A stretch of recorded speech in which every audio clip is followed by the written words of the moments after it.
കേരളത്തിലെ റോഡുകളുടെ ശോച്യാവസ്ഥയുമായി ബന്ധപ്പെട്ട് റോഡുകളിൽ യാത്ര ചെയ്യുന്നതിന്റെ പ്രയാസങ്ങളുമായി ബന്ധപ്പെട്ട് നമ്മുടെ നാട്ടിലുണ്ടാകുന്ന റോഡ് അപകടങ്ങളൊക്കെ സംബന്ധിച്ചൊക്കെ ധാരാളം പാട്ടുകൾ സോഷ്യൽ മീഡിയയിൽ ഇപ്പം പലരും പങ്കുവെക്കുന്നുണ്ട്. അതിലേറ്റവും മികച്ചത് എന്ന് തോന്നിയൊരു പാട്ട് ഞാൻ നിങ്ങളുമായിട്ട് ഷെയർ ചെയ്യണം. ഒന്ന് കേട്ട് നോക്കൂ. കുണ്ടിൽ മുഴുവൻ ചളിയും പിളിയും കുണ്ടില് വീണ പിന്നെ ജീവിതം കുണ്ടാ മണ്ടി മണ്ടിപ്പാനോടിക്കോളി കുണ്ടിൽ വീഴാണ്ട് മണ്ടിപ്പാനോടിക്കോളി കുണ്ടിൽ വീഴാണ്ട്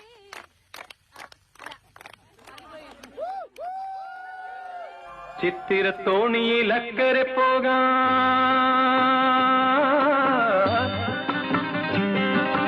എത്തിടാമോ പെണ്ണേ. ഈ പാട്ട് വെറുതെ കേട്ടു പോകുന്നതിലപ്പുറം നമ്മൾ ഇതിനെക്കുറിച്ച് ഒന്ന് ചിന്തിക്കേണ്ടിയിരിക്കുന്നു. ഇത് നമ്മുടെ നാട്ടിലെ റോഡാണ്. നമ്മൾ ലക്ഷക്കണക്കിന് രൂപ വില കൊടുത്ത് വാങ്ങിക്കുന്ന വാഹനം, പുതുപുത്തൻ വാഹനം ഈ റോഡിലൂടെയാണ്, ചളിക്കുണ്ടിലൂടെയാണ് നമ്മൾ ഓടിച്ചുകൊണ്ട് പോകുന്നത്. ഒന്ന് ആലോചിച്ച് നോക്കൂ, എത്രമാത്രം ഗതികെട്ട ഒരു സമൂഹമാണ് നമ്മുടെ ഇതെന്നുള്ളത്. ഈ ഗതികേട് നമ്മൾ സ്വയം ഉണ്ടാക്കിയെടുത്തതാണ്. നമ്മൾ പ്രതികരിക്കാത്തത് കൊണ്ടാണ്. വാഹന ഉടമകളെ സംബന്ധിച്ചിടത്തോളം ലക്ഷക്കണക്കിന് രൂപ അവർ ടാക്സ് ഇനത്തിൽ കൊടുക്കുന്നുണ്ട്. ഒരു വാഹനം നമ്മൾ വാങ്ങിക്കുമ്പോൾ എത്ര രൂപ റോഡ് ടാക്സ് നിങ്ങൾ കൊടുക്കുന്നുണ്ടെന്ന് നിങ്ങൾക്ക് വല്ല ധാരണയുണ്ടോ? ഇൻഷുറൻസിൽ എത്ര തുക ടാക്സ് ആയിട്ട് പോകുന്നുണ്ട് അറിയോ? നിങ്ങൾ ഡെയിലി നിറക്കുന്ന എണ്ണ, പെട്രോളോ ഡീസലോ ആവട്ടെ, അതിൽ എത്ര ശതമാനം നിങ്ങൾ ടാക്സ് ആയിട്ട് കൊടുക്കുന്നുണ്ടെന്നോ അറിയോ? നിങ്ങൾ യഥാർത്ഥത്തിൽ ഇന്ധന വിലയുടെ ഇരട്ടി ടാക്സ് ആയിട്ട് കൂടെ കൊടുക്കുന്നുണ്ട്. 50 രൂപക്ക് വാങ്ങിക്കേണ്ട എണ്ണയാണ് നമ്മൾ 110 രൂപക്ക് കൊടുക്കുന്നത്. ഈ ബാക്കി വരുന്ന തുക ടാക്സ് ആണ്. ഇത്രയധികം ടാക്സ് നമ്മൾ കൊടുത്തിട്ടും എന്തുകൊണ്ടാണ് നമുക്ക് നമ്മുടെ അവകാശത്തെക്കുറിച്ച് ബോധമില്ലാതിരിക്കുന്നത്? ഈ റോഡ് ഇങ്ങനെ പോയി കഴിഞ്ഞാൽ എങ്ങനെയാണ് നമ്മൾ ഒരു സമൂഹം എന്ന നിലയിൽ നമ്മൾ എങ്ങനെയാണ് മുന്നോട്ട് പോവുക? നോക്കൂ, എത്രമാത്രം അപകടങ്ങൾ നമ്മുടെ റോഡിൽ സംഭവിക്കുന്നുണ്ടെന്നറിയോ? ഇതേപോലെ ഉത്തരവാദിത്വമില്ലാതെ നിർമ്മിക്കപ്പെട്ടിരിക്കുന്ന, അശാസ്ത്രീയമായി നിർമ്മിക്കപ്പെട്ടിരിക്കുന്ന, തകർന്നിരിക്കുന്ന റോഡുകളിലാണ് ഈ അപകടങ്ങൾ അത്രയും സംഭവിക്കുന്നത്. ഇതിന്റെ ഒന്നാമത്തെ പ്രതി എന്ന് പറഞ്ഞാൽ എന്ന് ചോദിച്ചാൽ ഈ റോഡ് നിർമ്മിക്കുന്ന രാഷ്ട്രീയക്കാരും ഉദ്യോഗസ്ഥരുമാണ് ഈ അപകടങ്ങളുടെയൊക്കെ പ്രധാന ഉത്തരവാദികൾ. യഥാർത്ഥത്തിൽ അവരെ പ്രോസിക്യൂട്ട് ചെയ്യേണ്ടതാണ്. പക്ഷേ നമുക്ക് അങ്ങനെ പ്രോസിക്യൂട്ട് ചെയ്യാനുള്ള ഒരു സംവിധാനമോ അല്ലെങ്കിൽ അതിലേക്ക് നയിക്കുന്ന ഒരു സംഘടന, പ്രബലമായ ഒരു സംഘടനയോ ഇല്ലാത്തത് കാരണമാണ് ഈ സംഗതികളൊക്കെ ഈ തരത്തിൽ നടന്നു പോകുന്നത്. അതങ്ങനെ നടന്നാൽ പോരാ. നമ്മുടെ സംസ്ഥാനത്ത് റോഡുകളുമായി ബന്ധപ്പെട്ട കാര്യങ്ങളിൽ കൃത്യമായ മാറ്റം കൊണ്ടുവരണം.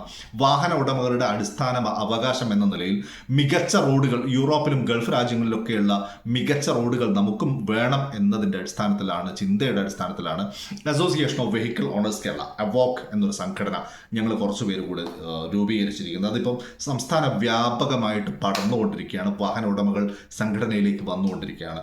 എന്നെ കേൾക്കുന്ന നിങ്ങളും സംഘടനയിൽ അംഗത്തൊടുക്കുക. അവോക്ക് കൃത്യമായ സമര പരിപാടികളുമായി, അതേപോലെ നിയമ പോരാട്ടങ്ങളുമായി നിലവിൽ നടക്കുന്ന റോഡ് നിർമ്മാണത്തിലെ കൊടിയ അഴിമതികളും അശാസ്ത്രീയതയും കോടതികളുടെ മുമ്പിൽ എത്തിക്കാനുള്ള ശ്രമത്തിലാണ്. നിങ്ങളുടെ കൂടെ പിന്തുണ വേണം. സംഘടന ശക്തിപ്പെടുമ്പോഴാണ് അതിൻ്റെ പോരാട്ടങ്ങൾക്ക് വീര്യമേറുകയും അത് ഫലപ്രാപ്തിയിലെത്തുകയും ചെയ്യും. അതുകൊണ്ട് എന്നെ കേൾക്കുന്ന മുഴുവൻ വാഹന ഉടമകളും അസോസിയേഷൻ ഓഫ് വെഹിക്കിൾ ഓണേഴ്സ് കേരളയിൽ മെമ്പർഷിപ്പ് എടുക്കുക, സംഘടനയെ ശക്തിപ്പെടുത്തുക. ഇത് റോഡുകൾ കൊണ്ട് മാത്രം തീരുന്ന പ്രശ്നമല്ല. വാഹനങ്ങളും റോഡുകളുമായി ബന്ധപ്പെട്ട വിവിധ വിഷയങ്ങൾ നമുക്ക് പരിഹരിക്കേണ്ടതുണ്ട്. വാഹന ഉടമകളെ ചൂഷണം ചെയ്യുന്ന വിവിധ ഘടകങ്ങൾ നമ്മുടെ നാട്ടിലുണ്ട്. ഡീലേഴ്സ് ഉണ്ട്, ഇൻഷുറൻസ് കമ്പനികളുണ്ട്, സർവീസ് സെൻ്ററുകളുണ്ട്, ഗവൺമെൻറ് അതോറിറ്റികളുണ്ട്. അപ്പോൾ ഇതിനൊക്കെ നമുക്ക് നിലനിർത്താൻ കഴിയണം. വാഹന ഉടമകളെ നെഞ്ചത്ത് കയറുന്ന പരിപാടി അവസാനിപ്പിക്കാൻ നമുക്ക് കഴിയണം. വാഹന ഉടമകളെ ചൂഷണം ചെയ്യുന്ന പരിപാടി നമുക്ക് അവസാനിപ്പിക്കാൻ കഴിയണം. അതുകൊണ്ട് വാഹന ഉടമകൾ മുഴുവൻ അവോക്ക് മെമ്പർഷിപ്പ് എടുക്കുക. നമുക്ക് ഈ സംഘടനയെ ശക്തിപ്പെടുത്തേണ്ടതുണ്ട്. സംഘടന നിങ്ങൾക്ക് മികച്ച റോഡുകൾ ഈ കേരളത്തിൽ, നിങ്ങൾക്കല്ലെങ്കിൽ നിങ്ങളുടെ അടുത്ത തലമുറകൾക്കെങ്കിലും സുരക്ഷിതമായി യാത്ര ചെയ്യാൻ കഴിയുന്ന റോഡുകൾ ഈ സംസ്ഥാനത്ത് പ്രദാനം ചെയ്യും എന്ന് ഞാൻ ഉറപ്പ് തരുന്നു. നിങ്ങൾ സംഘടനയെ ശക്തിപ്പെടുത്തുക. നമുക്ക് ഒരു മാറ്റം കൊണ്ടുവരാം നമ്മുടെ നാട്ടിൽ. Thank you.